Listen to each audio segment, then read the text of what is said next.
Good afternoon, everybody. Good afternoon. Good to see all of you here again today. On Friday morning, President Trump will travel across the country to Anchorage, Alaska for a bilateral meeting with Russian President Vladimir Putin. Russia and Ukraine broke out under Joe Biden's incompetent leadership, but President Trump is determined to try and end this war and stop the killing. As the president has said over and over again, his strong preference will always be for peace and partnership whenever those outcomes can possibly be achieved. There is no leader in the world right now who has been more committed to preventing wars or ending them than President Donald Trump. Just look at what took place here at the White House last Friday when President Trump hosted the Azerbaijani president and Armenian prime minister and got the two leaders to sign a historic joint declaration for peace, ending a decades-long conflict that disrupted the region and claimed countless lives. In other news, we continue to see positive economic reports across the board. Today's CPI report revealed that inflation beat market expectations once again, and inflation remains stable. Overall, inflation has run at a 1.9 average annual pace in President Trump's first 6 months in office. Prices for everyday goods continue to decline.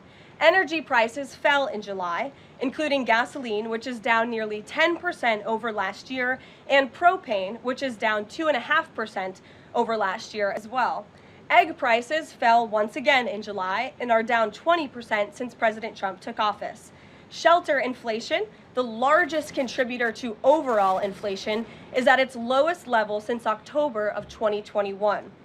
Wage growth for American workers is beating inflation once again. As inflation climbs, this administration continues to be wholeheartedly committed to putting more money back into the American people's pockets. American real wages are up 1.3% over last year and have increased each month since President Trump took office. And small business optimism, according to this morning's report, has also reached a 5-month high. Ignore the panicans and trust in President Trump. That is our motto here at the White House. The America First economic agenda is working. On another matter, yesterday, President Trump took bold action to finally restore law and order right here in our nation's capital. The president declared a crime emergency in the District of Columbia, federalized the D.C. Police Department, and mobilized the D.C. National Guard to end violent crime in our nation's capital. As part of the president's massive law enforcement surge, last night, approximately 850 officers and agents were surged across the city. They made a total of 23 arrests, including multiple other contacts. Last night, these arrests consisted of homicide, firearms offenses, possession with intent to distribute narcotics, fare evasion, lewd acts, stalking, possession of a high-capacity magazine, fleeing to elude in a vehicle, no permits, driving under the influence, reckless driving, and a bench warrant. A total of 6 illegal handguns were seized off of District of Columbia streets as part of last night's effort. This is only the beginning. Over the course of the next month, the Trump administration will relentlessly pursue and arrest every violent criminal in the district who breaks the law or endangers law-abiding Americans. President Trump will not be deterred by soft-on-crime Democrats and media activists who refuse to acknowledge this rampant violence on our streets. He is going to make our nation's capital the most beautiful and safe city on earth, just as he promised on the campaign trail. Staying on the topic of public safety, the Trump administration continues to shatter records on border security. According to brand new numbers released this morning from Customs and Border Patrol, illegal crossings have fallen to all-time lows once again. Here were the records set in July. Again, these numbers were released this morning. The lowest monthly nationwide encounters ever, down nearly 90% from the monthly average under the Biden administration. The lowest monthly Border Patrol apprehensions nationwide ever, smashing the previous record set the prior month in June. The lowest monthly Southwest border apprehensions ever. The lowest daily apprehension average ever. The lowest single-day apprehensions ever. And for the 3rd straight month, there were 0 illegal aliens released into the country. Let me repeat that remarkable statistic. For the 3rd month in a row, not a single illegal alien was released by the Trump administration into the United States of America. This is historic. Under President Trump, this border is the most secure it has ever been. When you fortify the border, when you restore deterrence, and when you empower Border Patrol agents and our brave men and women in uniform to actually do their jobs to enforce our laws, like this president has, this is the incredible result. And in the interior of our country, criminal illegal aliens continue to be arrested and removed. Here are some of the criminals arrested by ICE in just the last few days. ICE Buffalo arrested an illegal alien from Jamaica convicted of attempted murder. ICE Buffalo also arrested an illegal alien from Ecuador convicted of leaving the scene of an accident resulting in death. ICE Houston arrested an illegal alien from Mexico convicted of manslaughter. ICE Newark arrested an illegal alien from Mexico convicted of the sexual assault of a minor. ICE Dallas arrested an illegal alien from Mexico convicted of assault causing bodily injury. And already the Trump administration has arrested more than 300,000 illegal aliens in 2025. Again, more than 300,000 illegal alien criminals have been arrested in the interior of our country in the first 6 months of this administration. And despite many false reports in the media, nearly 70% of these arrests have been criminal aliens with criminal charges or prior convictions. This is success all around. This is removing the most dangerous public safety threats from America's communities and returning these individuals to their home countries. So there's been success all around. I'm sure you have a lot of questions today. I'm happy to get to them, so let's get started. And as always, we'll start with our new media seat, who is our podcast host today, Benny Johnson. Benny, why don't you kick us off, and thanks for being here. Thank you, Karoline.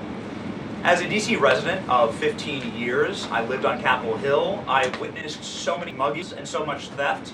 I lost track. I was carjacked.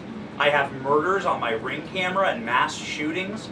I witnessed a woman on my block get held up at gunpoint for $20, and my house was set ablaze in an arson with my infant child inside. And so to any reporter that says and lies that DC is a safe place to live and work, let me just say this. Thank you.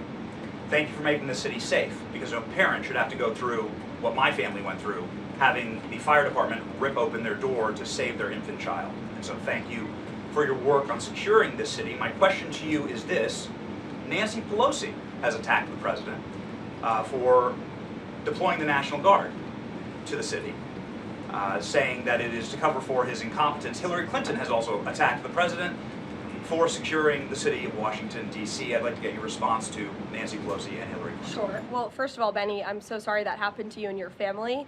There have been, unfortunately, far too many victims of crime in this city, and I know the majority of residents in the District of Columbia agree with you. In fact, a new poll from the Washington Post I was reading this morning, this was released in May of 2024, so it's quite funny how many of you in the media agreed with what the president was saying yesterday, but now once the president says it, many of you are disagreeing with him. But this poll released by the Washington Post found that 65% of district residents think crime is an extremely serious or a very serious problem, and this was up from 56% last year. So the concern that you share with so many other residents in the District of Columbia is real, and that's why this president is taking action to address it. To get to the heart of your question, I think it's despicable that Democrats cannot agree that we need more law and order in a city that has been ravaged by violence, crime, murders, property theft. This should be a winning issue for all Americans. I don't understand. It's just anything President Trump does, the Democrats want to disagree with. I think the president would love to work with Democrats on this issue to bring law and order to America's cities, but unfortunately they have failed, and that's why he's taken this historic action to federalize the National Guard. And as you're seeing from last night's numbers, we already have seen success. We are removing violent offenders, we are arresting criminals, and we are removing drugs and firearms off of the streets of the city to make it safer for all of its residents. Just a very quick follow-up to that. Given the heroic actions of a member of this administration just a few blocks from this building, will the president consider giving the Presidential Medal of Freedom to Big Balls? I haven't spoken to him about that, but perhaps it's something he would consider. I'll ask him and get back to you, Benny. Thanks for being here. Gabe. Thank you, Karoline. Regarding the President Trump summit on Friday, Why not invite Ukrainian President Zelensky to that summit? I know the president said yesterday that he planned to speak with him right after the summit and even before. But why not invite Zelensky? And whose decision was it to not invite him? Was it the president or was it President Putin? Well, this meeting came about because the president of Russia asked the president of the United States to meet through his special envoy, Steve Witkoff, who, as you all know, traveled to Russia to have a conversation with Putin at his request. And so the president is agreeing to this meeting at the request of President Putin. And the goal of this meeting for the president is to walk away with a better understanding of how we can end this war. And the president said at this podium yesterday when he joined all of you in the room that he hopes in the future there can be a trilateral meeting with these three leaders to finally bring this conflict to an end. But this administration has really used every lever, has taken every measure to achieve peace through a diplomatic solution. And I think the president of the United States getting in the room with the president of Russia, sitting face to face rather than speaking over the telephone, will give this president the best indication of how to end this war and where this is headed. And another question on something that happened yesterday, but I wanted to get the White House response. A judge ruled that the grand jury transcripts in Ghislaine Maxwell's case should not be released. What's the White House response to that? And do you plan to appeal? And what do you tell President Trump's supporters who want that information released? We think that decision is unfortunate. Of course, we moved to unseal that information because the president has said he wants to see credible evidence released. As for the appeal process, I would defer you to the Department of Justice for that. Rachel. Thanks so much, Karoline. We're learning that President Trump spoke with Ukrainian President Zelensky.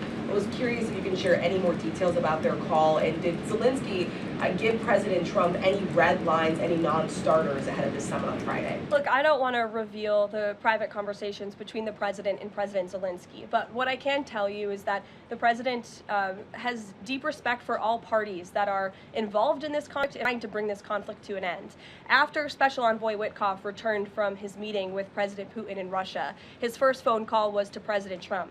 And President Trump's first phone call was to President Zelensky and to our friends in Europe to keep everybody in the loop about where the United States can see moving the ball forward to end this conflict. And so we continue to be very much engaged with President Zelensky and the Ukrainians, but also our allies in Europe as well. And then just one more for you. How does the president measure success coming out of this meeting? The president at times has suggested that Putin might be tapping him along.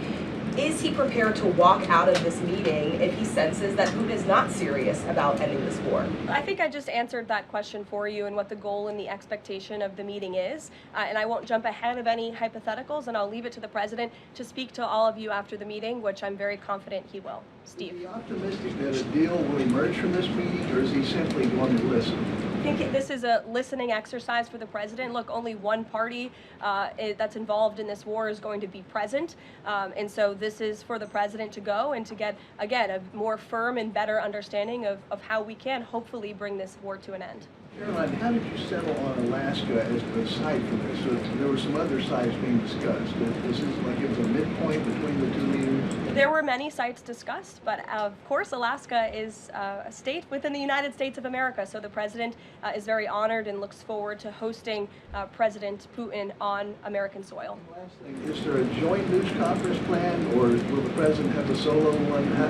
What sort of scheduling stuff? Yeah, scheduling, Steve, are still being ironed out for Friday. We're working with our Russian counterparts to put those plans into action, and of course we'll keep you all apprised on the logistical details of Friday as soon as we get them. Charlie? The president said at the podium yesterday twice that he was planning to go to Russia. Was that a verbal slip-up, or does he actually plan to go to Russia? Perhaps there are plans in the future to travel to Russia, and on Friday the president will be meeting with the Russian President Vladimir Putin in Alaska, as you know. Phil? Last week, the president said the CEO of Intel was highly conflicted, seeming to cite his past investment with Chinese companies that were doing business with the Chinese military. Yesterday, he called his meeting with that CEO a success. So what can you tell us about what the Intel CEO said to President Trump that changed his mind? The president put out a statement that you cited, Phil. I will leave it at that. He shared his thoughts on that meeting and how it went, and for any further comment on that, I'll leave it to him to make. Will the Bureau of Labor Statistics continue to put out monthly jobs reports?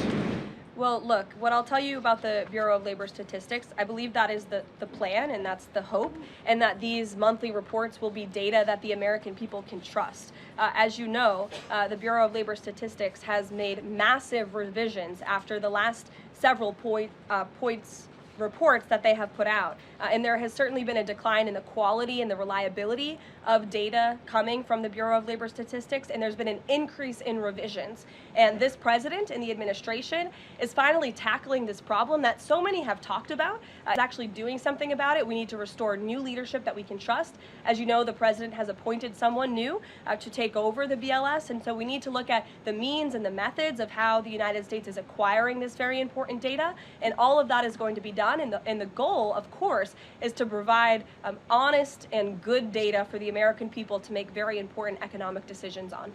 Michael. Thank you, Karoline. 2 questions, if I may. The president has talked about land swaps between Russia and Ukraine. Vladimir Putin says he wants Russia to hold on to Russian-occupied territory in eastern Ukraine.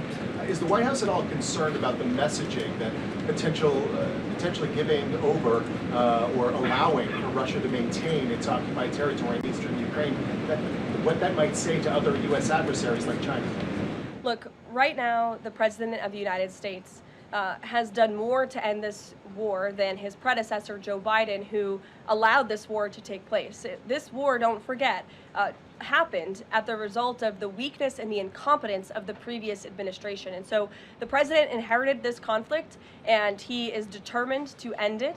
And it's a very complex and complicated situation. As for the details of the plans that have been kind of tossed back and forth, I won't get into those, and I will let the President of the United States discuss those plans with the President of Russia, with our European allies, and the President of Ukraine, Zelensky himself as well. Sure, go ahead, in the green. Thank you, Karoline. As far as the policing and security operations in DC, Speak up. Is there a timeline? Do we know what success looks like? And is it going to last 30 days? An enforcement aspect to this? So can you speak up a little bit? The air conditioning is bumping in here for all of you today after yesterday's heater, so we've got to talk up. You're welcome. Go ahead. Is there a timeline for the security operations here in DC? And also, is there going to be an immigration component to this? And what would that look like? Look, if law enforcement officers encounter a criminal in this city, and they are an illegal alien, of course the appropriate measures to detain and deport that individual will be taken, as they should. No city should be a sanctuary for anyone other than law-abiding American citizens, and that has been the position of this administration since day one. As for the timing, we will reevaluate and reassess and make further decisions after this 30-day period is up.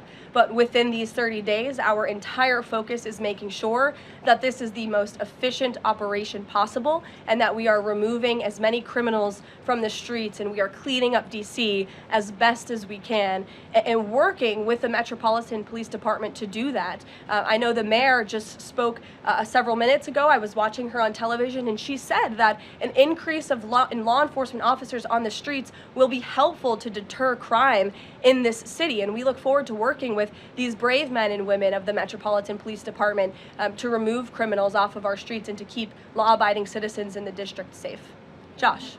Thank you. The President weighed in on Jay Powell again today, you might have seen. He said that he's considering allowing a maid Powell to proceed because of the, quote, horrible, engrossing, incompetent job he has done. Can you tell us about that? What lawsuit is he talking about? He's considering a lawsuit, and I won't speak on it any further. I will allow the president to do that himself. Is it fair to say the administration is considering suing the Fed chair over this renovation? That's what the president is saying. Has he had discussions with anyone about this, or is this just like how advanced is this right now? At this moment in time, the president is considering a lawsuit against the Fed, and I will leave it to him to comment further on it. Tamara, go ahead. We talked about, very quickly, yesterday we talked about the NVIDIA chips deal the president has struck. It was AMD, the 15% stake that will go to the government. Do you have any detail on how that came about? The president said he asked for 20% from NVIDIA. Did he make the same 20% ask to AMD, and or is this something the administration is looking to do with other either chips or products going forward? Is this a model that wants to build on? Well, look, right now it stands with these two companies. Perhaps it could expand in the future to other companies. I think it's a creative idea and solution. The legality of it, the mechanics of it is still being ironed out by the Department of Commerce, and I would defer you to them for any further details on how it will actually be implemented. But again, this was another idea of the president and his brain trust on his trade team to try to, get good deals for the American people and the American taxpayer.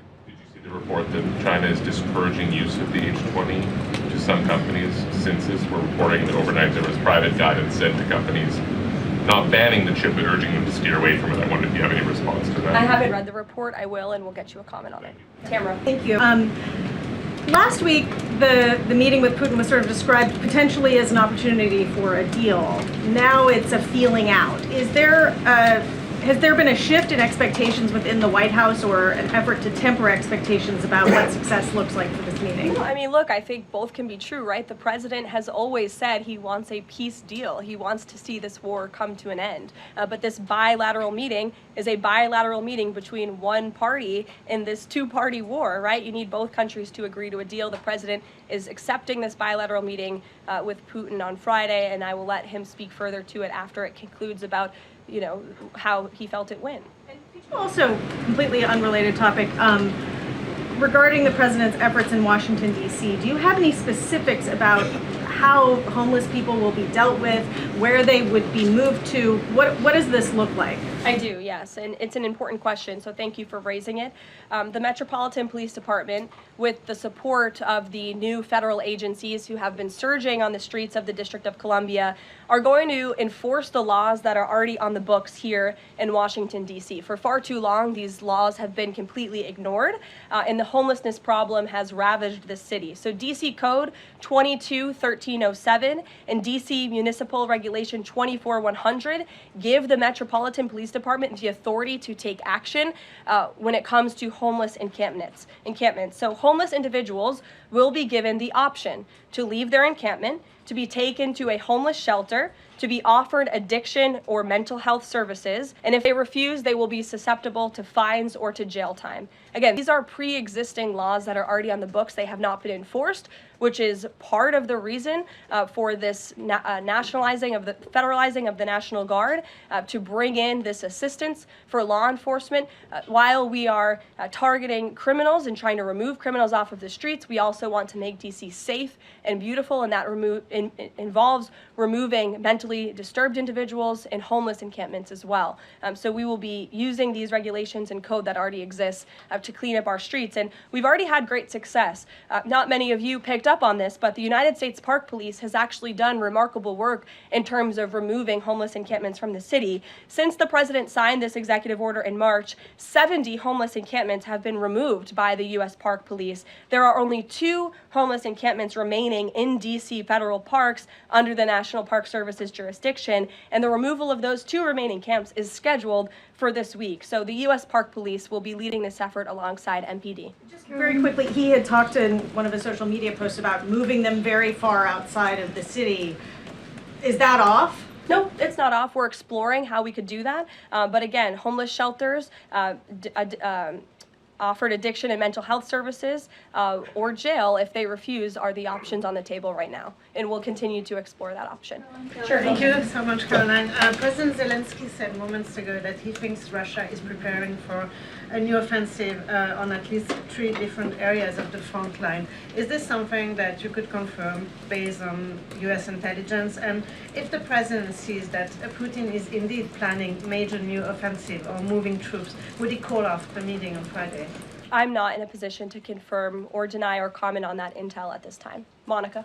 Thanks, Caroline. My question involves Russiagate. A whistleblower alleges that then Congressman Adam Schiff approved leaking classified information to smear President Trump's image during the Russiagate scandal. Does the president plan to investigate Adam Schiff, and what would accountability look like if more information confirms this report? The president has already said he wants to see Adam Schiff held accountable for the countless lies he told the American people in relation to the Russiagate scandal. I brought Tulsi Gabbard out to this podium to talk to you about all of that, and this administration is taking accountability very seriously. As for this new FBI whistleblower report, I understand Kash Patel last night declassified a 302 FBI document showing that a whistleblower who is a Democrat, a career intelligence officer who worked for Democrats on the House Intel Committee for more than a decade, repeatedly warned the FBI in 2017 that then Rep. Adam Schiff had approved leaking classified information to smear then President Donald Trump over the Russiagate scandal. This is obviously a bombshell whistleblower report. Hopefully more people in this room will cover it as such. And I have a quote from the FBI director for all of you. He has said this: "For years, certain officials used their positions to selectively leak classified information to shape political narratives. It was all done with one purpose: to weaponize intelligence and law enforcement for political gain. Those abuses arose. The FBI will now lead the charge with our partners at DOJ, and Congress will have the chance to uncover how political power may have been weaponized and to restore accountability." That's what the administration is focused on, and hopefully we'll see some more media reports on this whistleblower allegation. If this were reversed, if this were allegations against the president or any of these cabinet officials, I'm sure everyone in this room would cover it as such. Elizabeth, go ahead. Thanks, Caroline. After yesterday's action to federalize the D.C. police, is the president still interested in working with Congress to end the Home Rule Act, something you've talked about in the past? Senator Mike Lee has a bill on it. Is that something he's still interested in? The president is very much still interested in working with Congress to address many of the issues that have plagued Washington, D.C., such as the cashless bail policy, which has been a complete disaster for the city. Juvenile delinquency is another major problem in the city that Congress can address. So I know Congress is on recess right now. When they get back to work to Washington, this president looks forward to having these conversations with our friends on Capitol Hill so we can work with them to make D.C. safe and beautiful again. And again, we encourage Democrats to join us in this effort. Perhaps their approval ratings would move up a little bit if they did. I saw a new poll today. Democrat approval rating is at an all-time low, 32%. If they could just stand by the basic notion of law and order, perhaps they would see that tick up a bit, and we welcome them to do that. Dasha. Thanks, Caroline. President Trump yesterday at this podium indicated this, so has NATO Secretary General Mark Rutte, that in order for peace to happen, it is very likely that Ukraine will have to cede some land to Russia. Repeatedly said, no land for peace, that's not going to happen. Has this administration communicated to Zelensky that he's going to have to change that position? Look, I appreciate your asking that question in a different way than your colleague Michael in the back. I don't know the details of these negotiations and these discussions that have taken place out of respect for where we are right now, and I'll let the president speak on it further if he wishes to. One more about Israel. Sure. I know the president has had a call with Prime Minister Netanyahu recently. Netanyahu is planning to seize the remainder of Gaza City. What is the administration's position on this move by Israel's government? Look, this is an incredibly complex and complicated war that, again, was inherited by this president, by his predecessor, Joe Biden. October 7th was one of the worst days in history. We saw innocent people slaughtered, murdered, kidnapped by Hamas terrorists. This administration has taken extensive time and effort and resources since Inauguration Day in January to end this conflict. We have given many flexible arrangements backed by Israel to Hamas, and unfortunately, Hamas has never agreed. Looking ahead, I will let the president speak on where he sees this going, but this is, of course, an incredibly complex and complicated situation. The administration has made our goal clear. We want to see this conflict end. We want to see the hostages released, and we've tried. The president and his national security team have given extensive effort and time to doing that. With how Israel has used those resources and the assistance that you've provided? Look, I'll let the president speak on the further actions that Israel may or may not be taking. Good to see you, Caroline. Thank you. The Kremlin is expressing interest that Friday's meeting will move beyond just terms to end the war into improving bilateral relations. There's talk over how they're interested in potentially restoring direct flights between Russia and the United States. Is President Trump open to those kind of peripheral conversations, or is this directly focused on ending the war in Ukraine? I think this conversation on Friday is focused on ending the war in Ukraine as far as the president's perspective goes. Those conversations, I think the president is interested in having, but his main priority right now is ending this war and to stop the killing that has gone on for far too long. You're welcome. In the back, go ahead. Yeah, two questions on the economy. So first, we've had small businesses tell us that it's not foreign exporters who are eating the tariffs, it's them. And they've held off on raising prices, but soon they're going to have to raise prices. What is the White House's message to them? The White House's message to our small business owners across the country is you have never had a better ally or friend or supporter in this White House than President Donald Trump, who is a businessman himself, who understands your concerns and who wants to restore wealth back to our country through the powerful use of tariffs. And that's what he's focused on doing while simultaneously driving down costs. You have to remember, we are 6 months into this administration, and we had a president who had no business experience, had no idea what he was doing, and who funneled billions of wasteful spending dollars into our economy, which created the worst inflation crisis in a generation. Now this president is focused on tackling inflation, deregulating, cutting costs, cutting red tape for business owners to thrive. And again, the economic indicators show that we are moving in the right direction. In January, when this president showed up to the White House, the 6-month annualized core inflation rate was 3.7%. Today, 6 months later, the 6-month annualized core inflation rate is 2.4%. So we are trending in the right direction. Moving forward, since President Trump took office, for another 6 months, inflation will be tracking at 1.9% at this trajectory. You look at grocery prices, they fell, energy prices fell, fuel oil fell, ship fares fell, propane fell, butter, margarine, eggs, non-prescription drugs. You go through the list of items that are falling. And then I would also point to that report this morning showing that small business optimism has reached a 5-month high. So look, we inherited an economic mess from the previous administration, but this administration is focused on fixing it every day. And part of that is signing the largest tax cuts into law to put more money back into the pockets of these small business owners.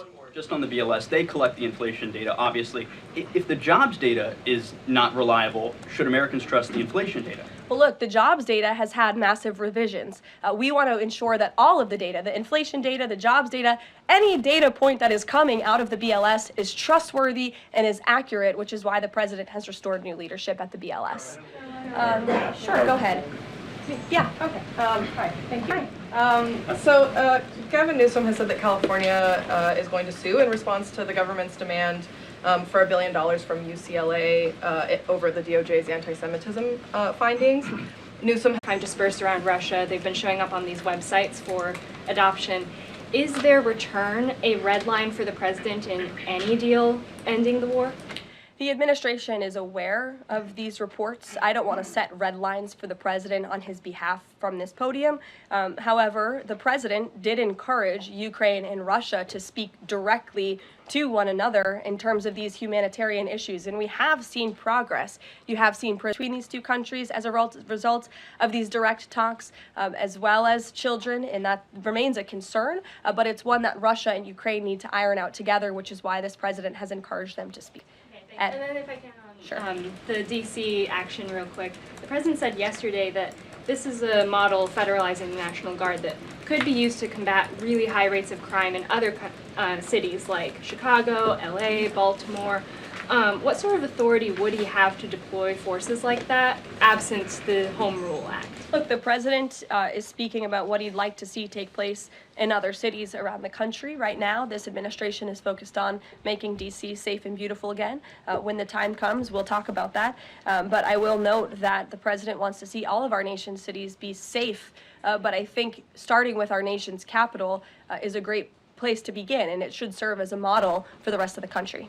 Ed. Just to bind up a few of the D.C. things, because a lot of them have been asked, but in talking with Congress about potential changes to home rule and whatever else, would he also push the House to finally pass D.C.'s budget so that it has access to all that money that it does need for policing, for schools, and for other services here in the city? Yes, and as you know, he has done that. He put out a statement calling on the House to take up the Senate's legislation, and he stands by that position. Let me take you back to something from last month.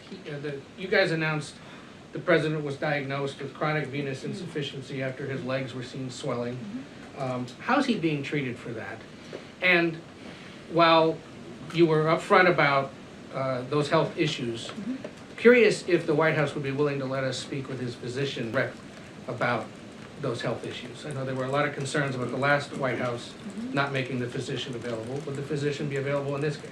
I don't want to make that commitment on behalf of the physician, but it's certainly something we can look into and explore out of the effort of transparency, because unlike the previous White House, there is nothing to hide. You guys see this president working around the clock, literally 24/7, all of the time, and I will be happy to look into that request. Can we at least get an update on how he's being treated for the swelling legs and for the hands and the other issues? Look, you see the president every day. He's moving, he's working, he's continuing. There have been no adjustments made to his lifestyle. Hey, Karoline, I have two questions, one on DC, but on the Putin meeting on Friday, does the president plan to meet with Putin one-on-one? Yes, that's part of the plan. And as for the other mechanics and logistics, I will let our team speak to that when they're ironed out. And on what's happening in DC with the federal takeover, what we've heard from the mayor and the police chief is that their understanding is there has been no change in the leadership structure. In the White House's view, who is in charge of the MPD right now? If you read the executive order, it will tell you the leadership structure is as follows. We plan to work with the Metropolitan Police Department, but ultimately the chain of command is as such. The President of the United States, the Attorney General of the United States, our DEA Administrator, Terry Cole, who is now serving ahead of the Chief of the Metropolitan Police Department. They will be working together. Nope, Terry Cole, as you heard from this briefing room yesterday, is in charge of the Metropolitan Police Department, and he's working with the chief to ensure that law enforcement officers are allowed to do their jobs in this city. Caroline? Yeah, thanks, Caroline. I know you said earlier the monthly job reports, but the president's new nominee for BLS, Commissioner E.J. Antoni, recently told Fox Business that the BLS should suspend issuing monthly job reports and only issue quarterly reports until the jobs data methodology is corrected. So does the president disagree with that assessment that his nominee is said there, or suspending these monthly job reports a real option? I think he floated the idea of possibly suspending until they can get the data and the methodology in order. And this president wants to ensure that the BLS, again, is putting out accurate and honest data that the American people can trust. Since you brought up the new commissioner, he holds a master's and doctor's degree in economics from Northern Illinois University. He's the chief economist in the Heritage Foundation's Center for the Federal Budget. And in addition to his work at Heritage, he has multiple other roles. He's been widely renowned for his work on economic issues. He's been called before Congress to testify as an economic expert. So he's a qualified individual, and the president trusts him to lead this important department. I think a couple more questions. Sure, go ahead. Given that the administration now has jurisdiction over MPD, can we expect, does that mean like personnel changes, hiring, firing? Can we expect leadership changes internally in the Metropolitan Police Department? I just walked through what the leadership structure looks like right now. Within the uniformed police department, right? I mean, does that mean that the Attorney General, others kind of have the ability to make those personnel decisions? I would imagine it means they have the ability. As for any changes, I'm not tracking any. Again, we look forward to working alongside the Metropolitan Police Department, and we did that last night successfully, and we hope we can do that for the next 29 nights. Go ahead. Yes. So a lot of reports that ICE agents detained a 15-year-old student with disabilities outside an LA high school, even leaving bullets on the sidewalk. How does the Trump administration plan to ensure parents that their children can return to school without fear of being wrongfully detained or endangered by federal agents? Where'd you see that report? LA Times. Okay, well, I'll have to look into the veracity of that report. I read the LA Times almost every single day, and they are notorious for misleading the public. I'm sure there's more to that story than the way that you just characterized it. This administration wants to ensure that all school children across the country in every city, from Los Angeles to DC, can go to school safely. And that's part of this administration's effort to federalize the National Guard in Washington, to ensure that ICE is removing child predators. I just read you a list of a handful, just a handful, of the hundreds of thousands of child predators that this administration is removing off of the streets of Los Angeles and every other community across this country, because we want to ensure this is a country where American school children can be safe, where they can prosper and where they are not threatened by violent criminals, whether they are illegal or whether they are American citizen homegrown criminals, as this president calls them. So I will gladly go check on that report, and I'll get you the facts. Thank you, everyone. Caroline? Thank you. Thank you.